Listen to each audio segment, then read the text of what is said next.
ٹھیک ہے نا, اور دوسرا مطلب آخرت کے دن کا بھی ہے. آیت نمبر 6 دیکھیں, وَيَسْتَعْجِلُونَكَ, وہ جلدی طلب کرتے ہیں آپ سے, بِالسَّيِّئَةِ قبل الحسنۃ, برائی عذاب کی رحمت سے پہلے. دیکھیں نا وہی والی بات, اب یہ وہی آپ ذہن میں رکھا کریں, مکی دور 360 بت, یعنی یہ وہی خانہ کعبہ ہے جس میں 360 بت پڑے ہوئے ہیں. تو وہ کہتے تھے کہ جب ہم انکار کر رہے ہیں, جب ہم اللہ کی بھی نہیں مان رہے ہیں, تو یہ سب کچھ ہونے کے بعد تو ہم پہ عذاب کیوں نہیں آ رہا, ٹھیک ہے نا. اب لیکن کیوں نہیں آ رہا, آپ اللہ تعالیٰ کا ایک قاعدہ قانون ہے, اللہ تعالیٰ مہلت دیتے ہیں. یہ جو آپ کی اور میری زندگی گزر رہی ہے, یہ مہلت پہ گزر رہی ہے. نماز نہیں پڑھتے کچھ بھی نہیں ہوتا, ٹھیک ہے نا, لیکن اللہ تعالیٰ کی طرف سے مہلت ہوتی ہے کہ شاید میرا بندہ ریئلائز کر لے, قضا پڑھ لے, ٹائم پہ پڑھ لے, اس کو ریئلائز ہو جائے. تو یہ ان کفار مکہ کا تھا کہ بھئی اگر ہمارا دین صحیح نہیں ہے تو عذاب آ جائے, ہم تو نہیں مان رہے تو عذاب آ جائے. تو اللہ تعالیٰ نے کہا یہ جلدی طلب کر رہے ہیں عذاب رحمت سے پہلے, یہ کہ میری رحمت میں آ جائے, نہیں, یہ عذاب کی جلدی کر رہے ہیں. وقد خلت, اور تحقیق گزر چکی ہے, من قبلہم سوری, ان سے پہلے, مثالات عذاب, مثالوں کی عذاب, سوری عذاب کے مثالوں کی تو بہت ساری مثالیں پہلے گزر چکی ہیں, رائٹ. آپ لوگوں نے سورہ ہود بھی پڑھ لی ہے, آپ لوگوں نے اعراف بھی پڑھ لی ہے, یہ ان 6 قوموں کی طرف اشارہ ہے. وَإِنَّ رَبَّكَ, اور بلا شبہ آپ کا رب, لَذُو مَغْفِرَةٍ لِلنَّاسِ عَلَى ظُلْمِهِمْ, ٹھیک ہے نا, آپ کا رب تو بہت مغفرت کرنے والا ہے لوگوں کے لیے, مغفرت والا ہے لوگوں کے لیے ان کے ظلم کے باوجود کہ ان کو نہیں پکڑ رہا, ان کو مہلت دے رہا ہے, ٹھیک ہے نا. وَإِنَّ, اور بے شک, رَبَّكَ, آپ کا رب, لَشَدِيدُ الْعِقَابِ, البتہ انتہائی سخت سزا دینے والا. اب آپ کو میری شروع کی ڈسکشن سمجھ آ گئی نا, کہ جب اللہ تعالیٰ نے رسول بھیج دیے, کتابیں بھیج دی, جب ہر چیز بھیج دی, اس کے باوجود غفلت میں زندگی گزارنے میں پھر سخت سزا دی جائے گی. پھر ہم یہ نہیں کہہ سکتے جی اللہ بڑا رحیم و کریم ہے, بھی سب کچھ کر لو. ہمارا ایک کنسپٹ ہے نا, انڈو پاک میں تو بہت ہے, ہر چیز اللہ بہت رحیم و کریم ہے, اپنی مرضی کر رہے ہیں, اور وہاں جا کے دیکھی جائے گی, یعنی ڈر نہیں لگ رہا ہوتا. کیوں؟ کیونکہ قرآن آپ کو ریئلائز کرواتا ہے, یہ آیات دیکھیں کتنا معجزہ ہے. تو یہ سخت سزا پھر نہیں ملے گی جب اتنی تم اللہ کی نعمتوں کو, بے حساب نعمتیں اللہ نے تمہیں دی. یہ سورج کو کہا گیا انسان کی خدمت کرو, یہ تمام مخلوقات خدمت کرنے لگی ہوئی ہے, تو کیا یہ با مقصد ہے, بے مقصد ہے کیا, سوری, یہ کیا بے مقصد, یہ نہیں, یہ با مقصد ہے, یہ پرپس فل کریشن ہے. تو ٹھیک ہے, اس کی سزا بھی پھر سخت ہے. آیت نمبر 7 دیکھیں, وَيَقُولُ, اور کہتے ہیں, الَّذِينَ, وہ لوگ جنہوں نے کفر کیا, لَوْلَا أُنزِلَ عَلَيْهِ آیَةٌ مِّن رَّبِّهِ, کیوں نہیں نازل کی جاتی اس رسول پر کوئی معجزہ, کوئی نشانی اس کے رب کی طرف سے.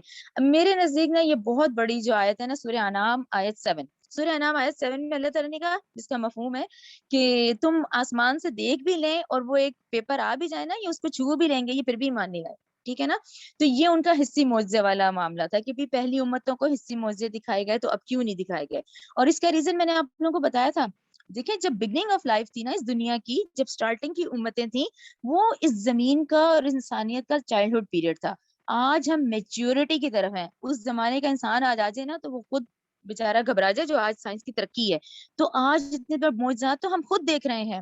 تو یہ ریزن تھا کہ اس امت نے آگے کس طرف جانا تھا, آگے اتنے اللہ کے یہ معجزات جو ڈسکور ہو رہے ہیں. بیسکلی کائنات تو بنی ہوئی ہے, اب سائنس اس کو ڈسکور کر رہی ہے.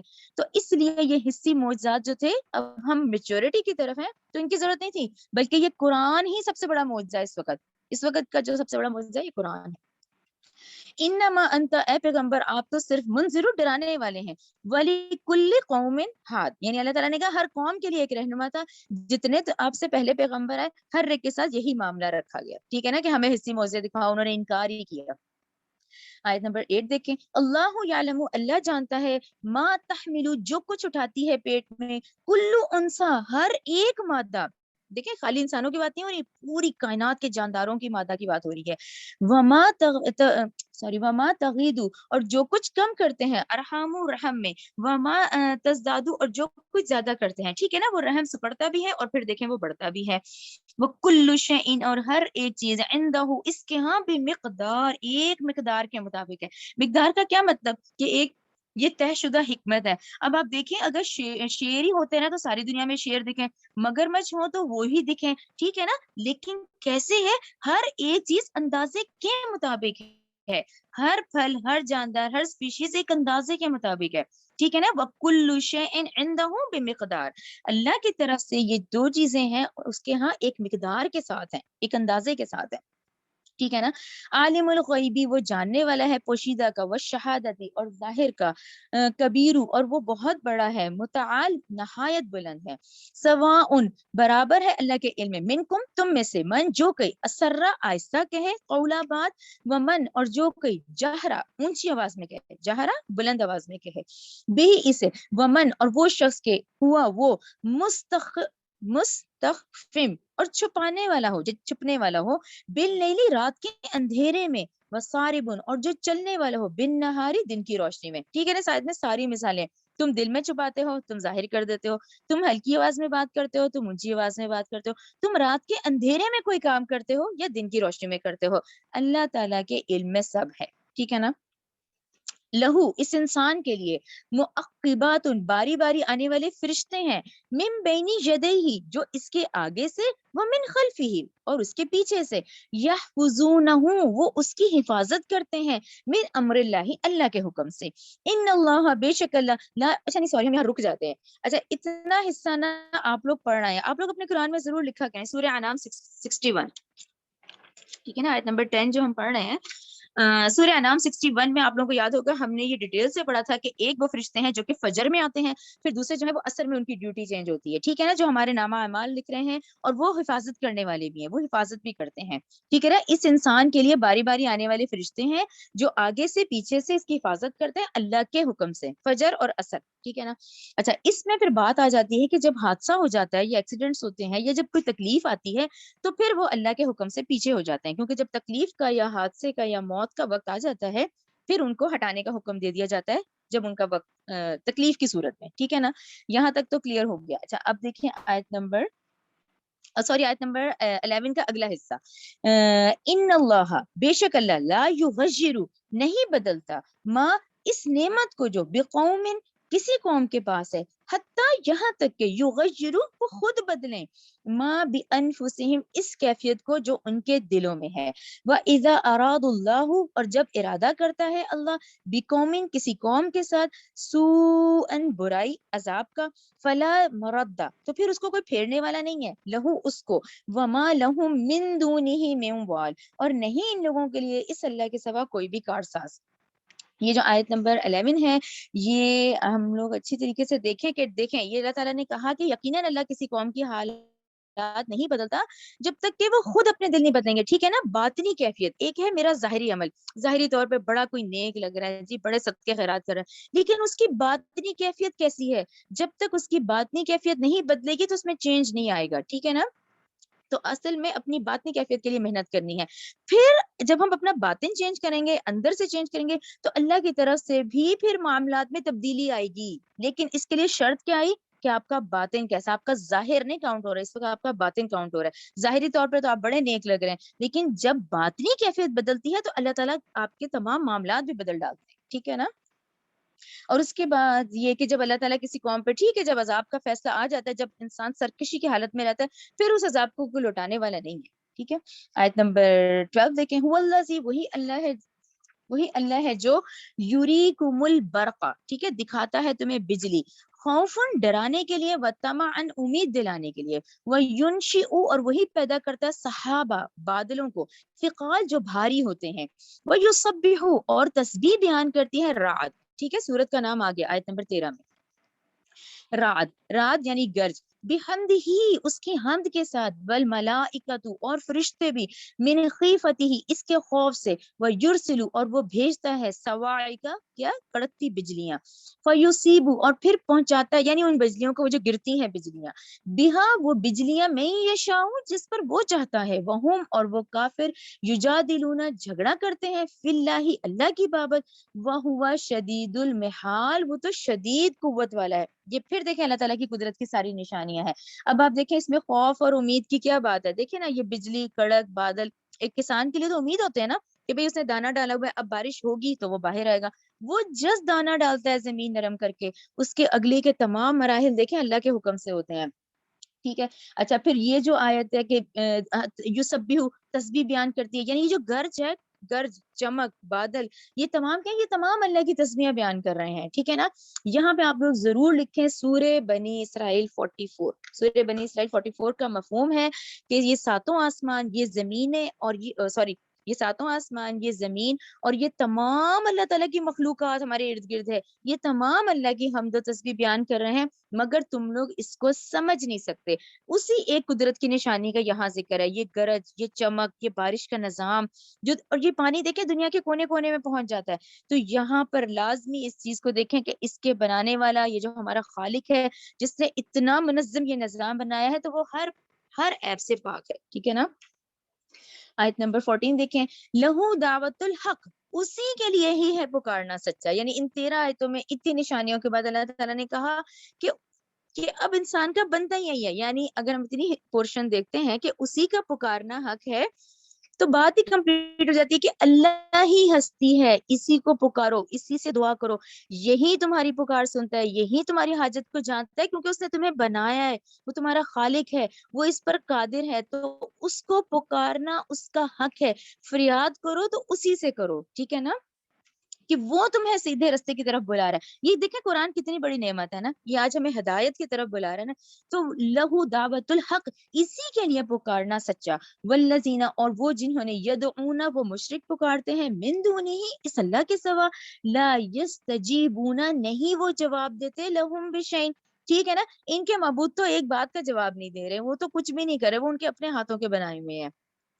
اللہ کباستی، مگر جیسے کوئی شخص پھیلانے والا ہو، کفیہ، اپنے دونوں ہتھیلیوں کو، ٹھیک ہے نا، ہتھیلی آپ کو پتا ہے نا، پان ہتھیلی کو کہتے ہیں، مگر جیسے کوئی شخص پھیلانے والا ہو، کفیہ، اپنی دونوں ہتھیلیاں، الی الماء، پانی کی طرف، لیبلغ، کیا، تاکہ وہ پانی پہنچے، فہو، اس شخص کے منہ میں، وما، حالانکہ نہیں ہے، ہوا ببالغہ، حالانکہ وہ پانی اس کے منہ میں نہیں پہنچے گا۔ اب آپ نے دیکھا ہے اللہ تعالیٰ نے کتنی خوبصورت مثال دے کے سمجھایا ہے کہ اگر، یعنی اب آپ خود سوچیں کہ اگر ایک شخص ہے جو چاہ رہا ہے کہ وہ ہاتھ پھیلائے اور پانی اٹھ کے اس کے منہ میں آئے، obviously ناممکن بات ہے نا، کہ اللہ تعالیٰ نے کیسے سمجھایا کہ دونوں ہاتھ پھیلائیں اور پانی کو کہیں اوپر آئے اور منہ میں آئے، وہ نہیں آئے گا۔ تو یہ سمجھانے کا مقصد یہی ہے، مثال دینے کا، کہ جب تم غیر اللہ کو پکارو گے، اس کے سامنے گڑگڑاؤ گے، تو اس کا تمہیں کوئی فائدہ نہیں ہے، بالکل اس کا کوئی فائدہ نہیں ہے، بلکہ اس سے بہتر کیا ہے، اپنے خالق کو ان نشانیوں سے پہچانو اور اس سے مانگو۔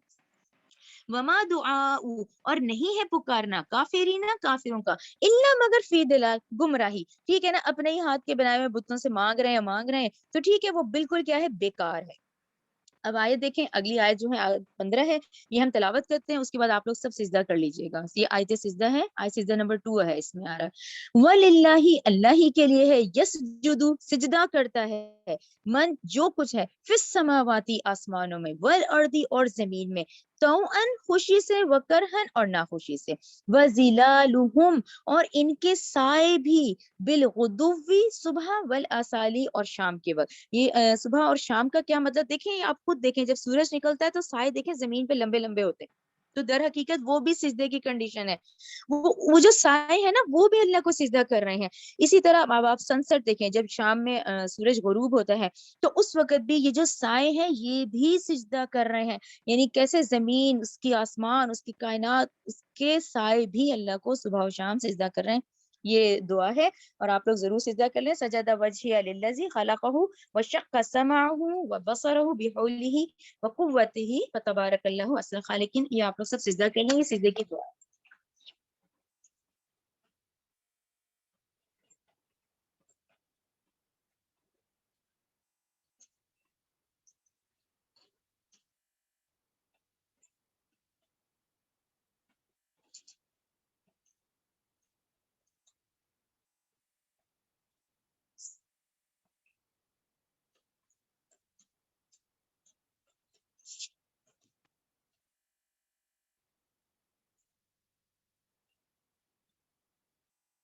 چلیں وہ حدیث بھی لگا لیں گا۔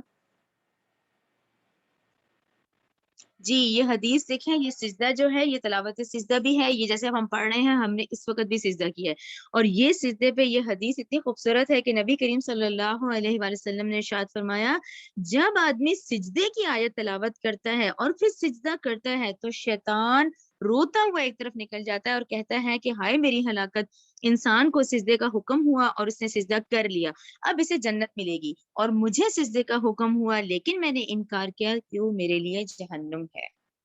چلیں آیت نمبر 16 کی طرف آ جائیں. قل کہہ دیجئے من کون ہے رب السماواتی رب آسمانوں کا والارضی اور زمین کا. قل اللہ کہہ دیجئے کہ اللہ ہے. قل کہیے کیا فتقستم پھر تم نے بنائے ہوئے ہیں پکڑے ہوئے ہیں من دونی ہی اللہ کے سوا اولیاء ایسے کارساز لا یملکون نہیں وہ اختیار رکھتے لانفسہم اپنے نفسوں کا بھی وہ اختیار نہیں رکھتے نفعا ولا ضرعا. ٹھیک ہے نا, تمہارے ہاتھ کے بت ہے, نہ ان کو اپنے نفع کا پتہ ہے نہ ان کو اپنے نقصان کا پتہ ہے. قل کہہ دیجئے حل کیا یستوی الاعمی والبصیر. دیکھیں نا یہ ایک اور مثال آ گئی, اور دیکھیں بڑی کلیئر مثال ہے ہمارے سامنے. ایک جیسے پیدائشی اندھے ہوتے ہیں جنہوں نے نہیں دیکھی دنیا, کیا وہ برابر ہے وہ بچہ جو بالکل پیدا ہوا جس نے ساری دنیا دیکھی؟ تو اللہ تعالیٰ نے کیا کہ کہہ دیجئے کیا برابر ہو سکتا ہے اندھا اور دیکھنے والا؟ کیا کہیں گے ہم لوگ؟ یہی کہیں گے نا, کبھی ایک جس نے دیکھی نہیں, ایک جو آنکھیں کھول کے دیکھ رہا ہے. کیا حل یستوی الظلمات والنور. ٹھیک ہے, ظلمات والنور تو کیا برابر ہو سکتے ہیں اندھیرے اور روشنی؟ ٹھیک ہے نا, ایک وہ شخص جس نے اس کو آنکھیں دونوں کے پاس ہیں, لیکن ایک ہے جو دنیا کو مانے میں لگا ہوا ہے, تو اس کی مثال اندھے جیسی ہو گئی. ایک وہ ہے جس نے اپنی آنکھیں کھول کے اس کائنات کی نشانیوں کو دیکھا, اللہ کی قدرت کو دیکھا اور اپنے آنے کا مقصد پہچانا. ٹھیک ہے نا. جعلوا کیا انہوں نے بنائے ہیں للہ اللہ کے لیے شرکاء ایسے شریک خلقو کا خلق ہی, کیا انہوں نے پیدا کیا ہے کہ اللہ نے ان کے پیدا کیا ہے ان کو؟ ٹھیک ہے نا, میں اس کا بھی آپ کو بتاتی ہوں, یہ مشرکین مکہ کی طرف ہے. فتشابہ لہذا مشتبہ ہو گئی خلقو پیدائش علیہم ان پر. قل کہہ دیجئے اللہ ہی خالقو پیدا کرنے والا ہے کل شیئن ہر چیز کا, واہو الواحد القہار وہ بہت وہی ہے جو یکتا ہے اور قہار ہے. یہ جو 16 آیت ہے میں اس کا آپ کو بتاتی ہوں کہ یہ جو ہے نا کہ وہ شبہ میں پڑے ہوئے ہیں کہ ان سے پوچھئے کیا برابر ہے اندھا اور دیکھنے والا, کیا برابر ہے اندھیرا اور روشنی؟ تو اللہ تعالیٰ کہہ رہے کیا انہوں نے اللہ کے ایسے شریک ٹھہرا لیے ہیں جنہوں نے تخلیق کی ہے اسی طرح کی جیسی کہ اللہ نے کی ہوئی ہے. اس کا میں آپ کو بتاتی ہوں کہ ان کے کہنے کا مطلب آیت میں یہ آ رہا ہے کہ اللہ تعالیٰ نے کہا یہ جیسے اب یہ مشرکین مکہ ہیں, انہوں نے وہ جو معبود اپنے ہاتھوں سے ہی بنائے ہوئے ہیں, اب یہ اس شش و پنج میں ہے کہ یہ ہمارے جو معبود ہیں انہوں نے تو کچھ بھی نہیں بنایا. ٹھیک ہے نا, معبودوں نے جو ہے وہ تو خود ان کے ہاتھ کے بنائے ہوئے, انہوں نے تو کچھ نہیں بنایا, سب کچھ اللہ نے بنایا. اب وہ اس شش و پنج میں ہے کہ اب ہم کیا چیز کہیں کہ جی یہ ہمارے معبود نے بنائی ہے. ٹھیک ہے نا, اس کا جواب ان کے پاس بھی کچھ نہیں ہے. یعنی کہ وہ خود تسلیم کرتے ہیں کفار مکہ کہ یہ کائنات کی ایک ایک چیز ہے وہ اللہ نے ہی بنائی ہے, پھر وہ کیوں شک میں پڑے ہوئے ہیں. ٹھیک ہے نا, یہ بات سمجھ آ گئی نا کہ انہوں نے ایسے شریک بنائے ہیں کہ کیا انہوں نے پیدا کیا ہے اس کو, کہ انہوں نے پیدا کیا جو ان کے اپنے ہاتھ کے بنائے ہوئے ہیں. تو وہ خود ایڈمٹ کر رہے ہیں کہ نہیں یہ پوری کائنات بنائی اللہ نہیں ہے. بس یہ وہی سورہ یونس ذہن میں رکھا کریں. یہ لوگ کہتے تھے کہ یہ جو 360 ہے نا یہ سفارشی ہیں, یعنی کچھ نہ کچھ ان کا حصہ ہے, یہ تھا ان کے ذہنوں میں. فشتباہ الخلق علیہم البتہ مشتبہ ہوگی پیدائش ان پر. ٹھیک ہے, کہہ دیجئے کہ اللہ ہی خالق ہے ہر شے کا, وہی یکتا ہے اور سب پر حاوی ہے. آیت نمبر 17 دیکھیں. انزلہ اس اللہ نے نازل کیا من السماء آسمان سے ماء پانی فسالت اودیتن تو بہ پڑی اس سے وادیاں بے قدریہ. پھر دیکھیں بے قدریہ آ گیا, اگر سیلاب ہی اتنا سیلاب آ جائے تو دیکھیں پھر تو کیا بچے, لیکن وہ بھی اندازے سے ہوتا ہے, بارش بھی اندازے سے ہوتی ہے. تو بہ پڑی اس میں وادیاں بے قدریہ اپنے اندازے کے ساتھ. فاحتمل پھر اٹھایا سیلو سیلاب نے زبدن ربابی دیکھیں زبدر رابیہ جھاگ ابھرا ہوا وہ مما اور ان چیزوں میں سے بھی یوقدونا جو وہ تپاتے ہیں علیہ انہیں فن ناری آگ میں ابتغاء بنانے کے لیے ہیلتن زیور او یا پھر متاعن سامان زبدن جھاگ ہے مثلہ اس جھاگ کی مانند کذالک اسی طرح یضربو مثال بیان کرتا ہے اللہ حق کی اور باطل کی. اس کو یہاں رک جاتے ہیں, آپ پیچھے سے دیکھیں یہ اللہ تعالیٰ نے دو بڑی مثالیں بتائی ہیں. ٹھیک ہے, آیت نمبر 17 میں پہلی مثال کیا ہے, اللہ نے کہا کہ یہ جو سیلاب ہے اس کے اوپر بھی تو جھاگ ہوتا ہے نا. اچھا سیلاب اور جھاگ کی کیا مناسبت ہوئی, آپ لوگ خود ذہن میں رکھیں, آپ لوگوں نے بہت دفعہ دیکھا ہوگا جب کنارے پہ ٹکراتا ہے پانی تو اوپر بہت سارا جھاگ آ جاتا ہے. اچھا جھاگ کو ہاتھ میں لیں تو کچھ بھی نہیں ہے, جھاگ بیسکلی کچھ بھی نہیں ہے, وہ تو ضائع ہونے والی شے ہے. فائدہ کیا ہے, وہ نیچے پانی ہے. تو اسی طرح اللہ تعالیٰ نے کہا کہ یہ جو سیلاب ہے فائدہ تو اس کا ہے, یہ زمین نرم کر رہا ہے, یہ فائدہ دے رہا ہے پانی. جو اوپر کی جھاگ ہے وہ تو کچھ بھی نہیں ہے, وہ تو ضائع ہونے والی شے ہے. پھر اللہ تعالیٰ نے زیور کی مثال دی کہ ایک اور مثال سے سمجھو, جیسے زیور ہے یہ جو ہوتے ہیں یہ دھاتیں جو ہوتی ہیں مائننگ کی، جس میں مائننگ والوں کو پتا ہوگا، جیسے وہ جو دھات ہوتی ہے اس کو پگھلایا جاتا ہے. اب اس کو جو پگھلانے کے بعد کیا ہوتا ہے، اس میں بھی یہی والا پروسیجر ہے کہ وہ اوپر سے پھول جاتی ہے. میلٹ ہونے کے بعد جب وہ پھولتی ہے تو اوپر جو اس کا جھاگ، میل کچیل، وہ سارا جو ہے نا وہ اچھی طریقے سے صاف کر دیا جاتا ہے. اس کو صاف کرنے کے بعد جو اصل زیور ہوتا ہے وہ نیچے ہی ہوتا ہے. تو یہ دونوں کیوں بتائی گئی ہیں، یہ بات کلیئر کرنے کے لیے ہے کہ دیکھو حق حق ہی ہے. یہ آج باطل غلبہ دکھ رہا ہے، ٹھیک ہے، کفار مکہ لگے ہوئے ہیں، لیکن ان کی جتنی محنت ہے وہ ضائع ہونے والی. یہ باطل ہے. اگر دیکھنے میں یہ غالب دکھ رہے ہیں جیسے کہ جھاگ دکھتی ہے، لیکن یہ بیکار شے ہے. ٹھیک ہے نا. یہ اسی طرح یضرب اللہ الحق والباطل، مثال بیان کرتا ہے اللہ حق کی اور باطل کی. کلیئر ہو گیا نا آپ لوگوں کو کہ جھاگ سمجھانے کے لیے کہ یہ باطل بیکار شے ہے، دیکھنے میں غلبہ ہے لیکن یہ بیکار شے ہے جھاگ کی طرح. یہ جھاگ ہو جائیں گے، اصل حق ہی ہے. فَأَمَّا الزَّبَدُ، بس لیکن جو جھاگ ہے، فَيَذْهَبُ، وہ تو چلا جاتا ہے، جُفَاءً، خشک ہو کر. وَأَمَّا، اور لیکن، مَا يَنْفَعُ النَّاسَ، جو چیز نفع دیتی ہے لوگوں کو، فَيَمْكُثُ فِي الْأَرْضِ، وہ زمین میں ٹھہر جاتی ہے. ٹھیک ہے نا. پانی نفع دیتا ہے، وہ ٹھہر جاتا ہے، جھاگ ختم ہو جاتی ہے. كَذَلِكَ، اسی طرح، يَضْرِبُ اللَّهُ الْأَمْثَالَ، اللہ بیان کرتا ہے یہ مثالیں. للذین، ان لوگوں کے لیے جنہوں نے استجابو، قبول کیا حکم، لربہم، اپنے رب کا، حسنہ، بھلائی ہے. والذین، اور وہ لوگ جنہوں نے لم یستجیبو، نہیں قبول کیا حکم، لہو، اس کا، لو، اگر، انا لہم، بے شک ان کے لیے، وہ، ما، جو کچھ، فی الارض، زمین میں ہے، جمیعاً، سارے کا سارا، وہ مثلہ، اور اس کی مثل اور بھی ہو، ماہو، اس کے ساتھ، لفتدو، تو وہ ضرور بدلے میں دیے، وہ ضرور بدلے میں دے دے، بھی اسے، اولئک، یہ لوگ، لہم، ان کے لیے، سوء، انتہائی برا ہے، حساب، ومأواہم جہنم، اور ان کا ٹھکانہ جہنم ہے. یہ آپ لوگوں کو کلیئر ہو رہی ہے نا؟ 18 کلیئر ہے کہ ٹھیک ہے. پھر دو طرح کے لوگ ہیں، ایک ہیں جو رب کی دعوت پہ لبیک کہنے والے ہیں تو ان کے لیے بھلائی ہے، دوسرے وہ جو انکار کر رہے ہیں، نافرمانی کر رہے ہیں. تو جو کچھ زمین میں ہے، بلکہ وہ اس سے بھی زیادہ دے دینا، تب بھی یہ وہی لوگ ہیں جن کا برا حساب ہے، ان کا ٹھکانہ جہنم ہے. وبئس المہاد، اور یہ بہت ہی برا ٹھکانہ ہے. آیت نمبر 19. افمن، کیا پھر وہ شخص جو یعلم، جانتا ہے، انما انزلہ، کہ یہ کہ جو کچھ نازل کیا گیا، الیکا، آپ صلی اللہ علیہ وآلہ وسلم کی طرف، من ربک، آپ کے رب کی طرف سے، حق، وہ حق ہے، کمن ہوا عامہ، تو اس شخص کے مانند ہو سکتا ہے جو اندھا ہے. ٹھیک ہے. یہ آنکھیں دونوں کے پاس ہیں، لیکن بات سمجھانے کے لیے، ایک وہ ہے جس نے حق کو پہچانا، اور ایک وہ ہے جو کہ جس نے حق سے منہ موڑا اور وہ خود اندھا بنا رہا. انما یتذکر اولو الالباب. ٹھیک ہے. انما یتذکر، نصیحت حاصل کرتے ہیں، اولو الالباب، عقل والے. ٹھیک ہے نا. عقل والے، پھر غور و فکر کرنے والے، صرف وہی ہیں جو نصیحت حاصل کرتے ہیں. اچھا، اب آپ لوگوں نے ہاتھ میں پینسل تو پکڑی ہوگی، تو یہ جو ہے نا آیت نمبر 20، 21، 22، 23، 24، یہ ایک گروپ ہے، یہ ایک لوگوں کا ذکر آئے گا. ٹھیک ہے نا. یعنی اس کائنات، اب آپ کو سمجھ تو آ گئی ہوگی نا کہ جیسے پوری کائنات اللہ تعالیٰ کی فرما بردار ہے. بیسکلی پوری کائنات مسلمان ہے. مسلمان کا روٹ ورڈ سلم ہے نا، سین لام میم.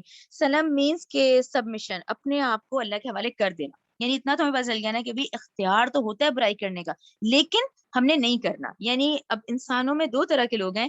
ایک وہ ہے جو کہ اللہ تعالیٰ اس اختیار کے باوجود وہ گناہوں سے بھی بچتے ہیں، وہ محنت بھی کرتے ہیں، اللہ تعالیٰ کی فرما برداری بھی کرتے ہیں.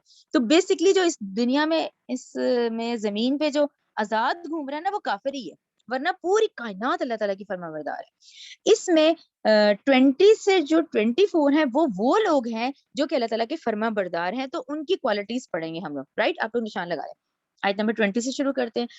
الذین، وہ لوگ، یوفونا، پورا کرتے ہیں، بعہد اللہ، اللہ کا عہد. اب اللہ کا عہد کون سا ہے؟ سورہ اعراف 172، جس کو عہد الست کہا جاتا ہے. یہ وہ ہے جو ہماری ارواح نے لیا ہے، وہی ارواح کہ جنہوں نے اپنی، کیسے، سمجھ میں، شعور میں، ہوش و حواس میں کسی سے عہد لینا. ٹھیک ہے. ہم نے وہاں لیا، اس کے بعد اللہ تعالیٰ نے دنیا میں بھیجا. دنیا میں کیا امتحان ہوا کہ وہ ہمارے بعد ذہن سے نکال دی گئی. یہاں ہم نے قرآن پڑھا، اب قرآن حق ہے تو ہم نے وہ آیت پڑھی.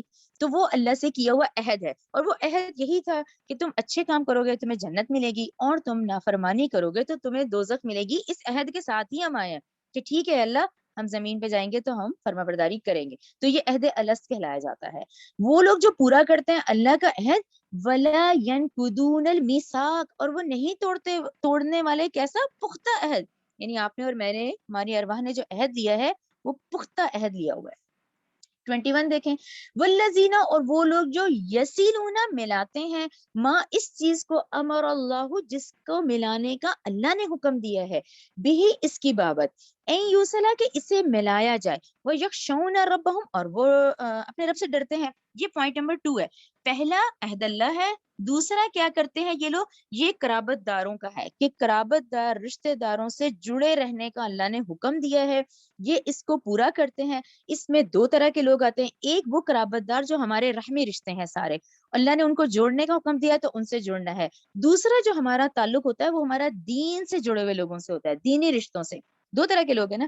تو اس میں معاملات دونوں لوگوں کے ہیں، یعنی وہ لوگ اپنے قرابت داروں کو بھی آپس میں ملاتے ہیں، اور ان کا جن سے دین سے ان کا رشتہ جڑتا ہے ان کو بھی وہ ملاتے ہیں.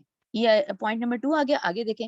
وَيَخَافُونَ، اور وہ ڈرتے ہیں، سوء الحساب، انتہائی برے حساب سے بھی ڈرتے ہیں. یعنی اب نیکی کر کے یہ نہ سمجھے کہ میں تو بہت نیک ہو گیا ہوں، میں نے تو جانے سیدھا جنت میں، ٹھیک ہے نا. نہیں، وہ اپنے نیک اعمال کے ساتھ وَيَخَافُونَ، وہ ڈرتے رہتے ہیں اس انتہائی برے حساب سے.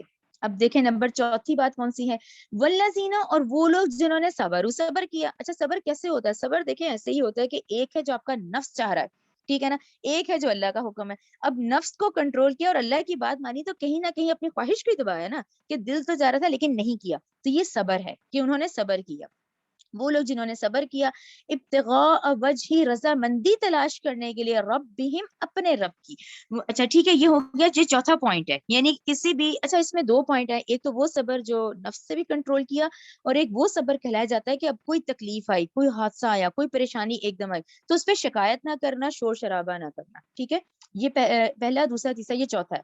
5واں دیکھیں، وہ اقام الصلاۃ، اور وہ نماز قائم کرتے ہیں، وہ انفقوا مما رزقناہم کو ضرور سرکل کریں. یہ اللہ تعالیٰ نے آج جو کچھ ہمیں دیا ہوا ہے خرچ کرتے ہیں اس میں سے جو ہم نے ہی ان کو دیا ہوا ہے. تو یہ جو ہمیں مال ملتا ہے یہ ہمارا نہیں ہوتا ہے، یہ اللہ نے ہی اپنی طرف سے دیا ہوتا ہے جس کو اللہ کے لیے خرچ کرنا ہوتا ہے. وہ انفقوا، یہ چھٹا پوائنٹ ہے، وہ خرچ کرتے ہیں ان میں سے جو رزقناہم، ہم نے ان کو دیا ہوتا ہے، سرا وعلانیہ. اچھا سرن پوشیدہ ہے، یعنی صدقات نافلہ جو آپ کے پرسنل ہوتے ہیں. اعلانیہ زکوٰۃ دیتے ہیں ہم لوگ، ٹھیک ہے، وہ ظاہر بھی ہو جائے تو نو پرابلم، وہ اعلانیہ ہوتے ہیں صدقات واجبات جو ہوتے ہیں. اور آپ لوگ سورۃ توبہ میں ڈیٹیل سے ہم پڑھ کے آئے ہیں مصارف، زکوٰۃ دی کس کس کو جاتی ہے، ٹھیک ہے. وہ کیسے ہیں، رزق کو پوشیدہ بھی خرچ کرتے ہیں اور اعلانیہ بھی. وَيَدْرَؤُونَ، یہ 7 پوائنٹ ہے، وہ دور کرتے ہیں بالحسنتی، اچھائی کے ساتھ، سیئۃ، برائی کو. اولئک لہم عقبی الدار، یہی لوگ ہیں، انہی کے لیے عقبی الدار، ان کے لیے بہترین انجام آخرت کا. یہ 7واں پوائنٹ پھر جو ہے یہ بہت اہم ہے. 7واں پوائنٹ یہ ہے کہ وہ بھلائی سے برائی کو دور کرنے کا کیا مطلب ہوا کہ بھلائی سے برائی کو دور کر دیتے ہیں. یعنی وہ برائی کا جواب برائی سے نہیں دیتے، یعنی ان کے ساتھ اگر برا ہوتا ہے تو اس کا جواب بھی وہ بھلائی کے ساتھ دیتے ہیں.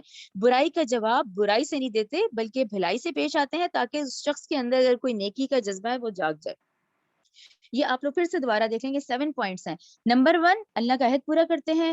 نمبر 2 قرابت داروں اور دینی رشتہ داروں سے جوڑنے کا حکم. نمبر 3 وہ اللہ سے اس حساب سے ڈرتے ہیں. نمبر 4 وہ صبر کرتے ہیں. نمبر 5 وہ نماز قائم کرتے ہیں. نمبر 6 وہ اللہ کے دیے میں سے خرچ کرتے ہیں. نمبر 7 وہ برائی کا جواب اچھائی سے دیتے ہیں. چلیں آگے دیکھیں آیت نمبر 23. جنات، یہی باغات ہیں، عدن، ہمیشہ رہنے والے، یدخلون، وہ داخل ہوں گے ان میں، ومن، اور وہ جو بھی صلح، نیک ہوئے، من آبائہم و ازواجہم و ذریاتہم، ان کے باپ دادا، ان کی بیویاں، ان کی اولاد. اچھا اس پہ ڈاکٹر صاحب نے یہی سمجھایا، یہ اللہ تعالیٰ کی بڑی رحمت اور رحمت ہے کہ یہ ہے کہ اب ہمارے آباء و اجداد میں سے وہ لوگ جو ایگزام پاس کر لیں گے، یعنی جو جنت میں چلے جائیں گے، وہ تمام لوگ، اب اس میں سے کوئی سگا رشتہ دار ہے لیکن اگر وہ نیچے والے جنت کے لیول میں ہے تو وہ اوپر والے جنت کے لیول میں جا سکے گا، چاہے وہ آباء و اجداد میں سے ہو، بیویوں میں سے ہو، ذریاتہم، وہ ان کی نسلوں میں سے ہو. لیکن اگر کوئی ایک ہائی لیول پر ہے اور کوئی نیچے ہے تو نیچے والا جو ہے وہ اپنے اوپر ہائی لیول کے جنت کے رشتہ داروں کے پاس جا سکتا ہے. یہ اللہ کی رحمت میں سے ہے، یہ ہم پہلے بھی پڑھ کر آئے ہیں اور یہ آپ لوگ ذہن میں رکھیں، اس میں درجات ہیں، یہ تمام درجات ہیں کہ جس میں پہنچنا ہے. اور یہ درجات آپ لوگ لکھیں سورہ نساء 69، سورہ نساء 69 میں یہ درجات ہیں جس میں ہم نے محنت کرنی ہے کہ ہم اس چاروں میں سے کس درجے میں سے ہیں، جس میں انبیاء مکمل ہو چکے ہیں، صدیقین، شہداء اور صالحین ہیں، صدیقین، شہداء اور صالحین کی محنت کرنی، ٹھیک ہے، یہ نیک ہوئے ان کے باپ دادا میں سے، ان کی بیویوں میں سے، ان کی اولادوں میں سے، والملائکۃ اور فرشتے، یدخلون داخل ہوں گے، علیہم ان پر، من کل باب جنت کے ہر دروازے سے، ٹھیک ہے۔ اچھا اب آ جائیں ہاں سلام، وہ کہیں گے سلام علیکم تم پر، بما صبر تم، بے وجہ اس کے جو تم نے صبر کیا تھا، فنعم عقبی الدار، اور کیا ہی یہ بس اچھا انجام ہے آخرت کا، ٹھیک ہے، یہ کلیئر ہو گیا۔ اب آ جائیں آیت نمبر 25 کی طرف۔ آیت نمبر 25 ان لوگوں کی ہے جو اس کے اپوزٹ چلتے ہیں، جو نافرمانی کرتے ہیں، والذین، وہ لوگ، ینقضون، جو توڑ ڈالتے ہیں، ٹھیک ہے، وہ اللہ کا عہد جو کر کے آئے تھے اس طرف غور ہی نہ کیا، یعنی وہ اپنی ہی نفسانی خواہشات میں لگے رہے، وہ لوگ جو توڑتے ہیں عہد اللہ، اللہ کا عہد، من بعد میثاقہ، اور اس سے پختہ عہد کر لینے کے بعد، وہ یقطعون، پھر وہ کیا ہے، وہ رشتہ داروں کو بھی ان کی قطع تعلقی ہوتی ہے، اور دینی جو رشتے ہیں ان سے بھی نہیں وہ جڑتے، وہ یقطعون ما امر اللہ، اس چیز کو جس کو کہ اللہ نے ان کو حکم دیا تھا، بھی اس کی بابت، این یوصلا، کہ وہ اسے ملایا جائے، وہ یفسدون، پھر وہ فساد کرتے ہیں، کیونکہ وہ اللہ کے عہد کو بھی توڑ رہے ہیں، رشتہ داروں کو، اور اس میں بھی قطع تعلقی ہے، تو یہ لوگ کون ہیں، یہ فساد کرنے والے ہیں، یہ وہ یفسدون، وہ فساد کرتے ہیں، فی الارض، زمین میں، اولئک، تو یہی لوگ، لہم اللعنت، تو ان کے لیے لعنت ہے، ولہم سوء الدار، اور انہی کے لیے آخرت کا بہت برا گھر ہے۔ یہ ہمارا سبق یہاں تک ہے۔ ربنا تقبل منا انک انت السمیع العلیم وتب علینا انک انت التواب الرحیم، سبحانک اللہم وبحمدک، اشہد ان لا الہ الا انت، استغفرک واتوب الیک۔